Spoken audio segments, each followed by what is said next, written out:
Miraculous story about a Muslim, the Theotokos and a miracle.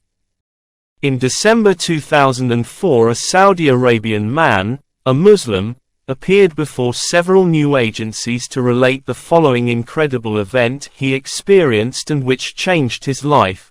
This story appeared on TV, the internet, radio, and was circulated in newspapers, magazines, and pamphlets throughout Saudi Arabia, Syria, Palestine, and evidently in all neighboring countries. Some years ago, this man married a very rich Muslim woman but sterile. As the years passed, and despite all their efforts and significant medical expenses with many doctors, they remained childless.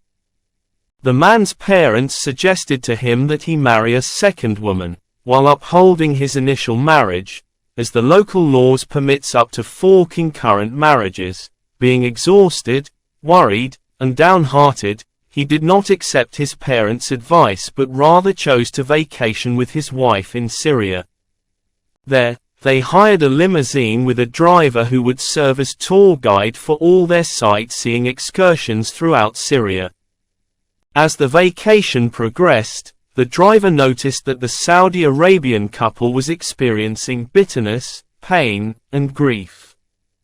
Having gained familiarity with the couple, the driver cautiously asked them why they appeared to be so unhappy. Was it perhaps because he was not conducting the tour to their satisfaction?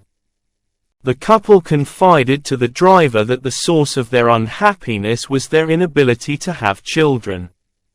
The driver, who was also a Muslim, then told them that in Syria the Christians, specifically the Orthodox Christians, have a monastery named Panagia Saidnaya, Arabic word meaning Our Lady, and that many people who can't have children take refuge to her miracle-producing icon. They go to the monastery and there they are given to eat the wick from the lamp which burns before the miraculous icon. And then the Mary of the Christians gives them, according to their faith, what they wish for.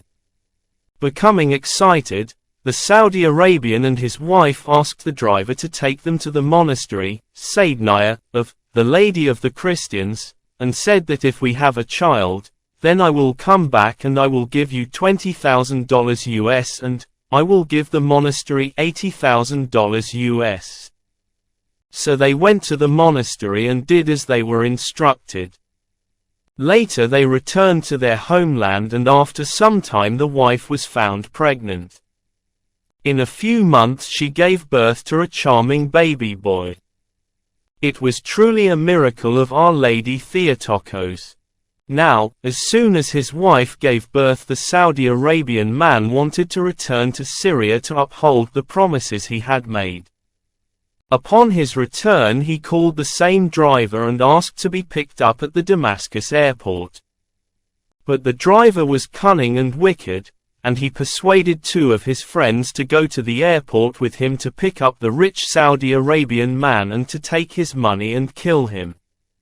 So they picked up the rich man at the airport and he, as they drove, without realizing that they had planned to kill him, told the friends of the driver that he would give them also $10,000 US each. These men, still not satisfied, deviated from the route to the monastery and went to a deserted place and proceeded to slay the Saudi Arabian man and to cut off his head and other parts, hands and legs, of his body into pieces. Blinded by passion and overcome by the horrific act that they just committed, they put the man's remains in the trunk of the car rather than just leaving him there. After taking his money, watch, and all that he had, they proceeded to find another deserted place to discard the remains. Then on the national highway, their car broke down and stopped in the middle of that road. The 3 men got out to determine why the engine had stalled. Then a passerby stopped to help them, but they, afraid that their terrible act would be discovered, pretended that they did not need any help. But as the passerby motorist was leaving, he noticed blood dripping from the rear of the vehicle, and he called the police to investigate because the scene and the 3 men looked suspicious.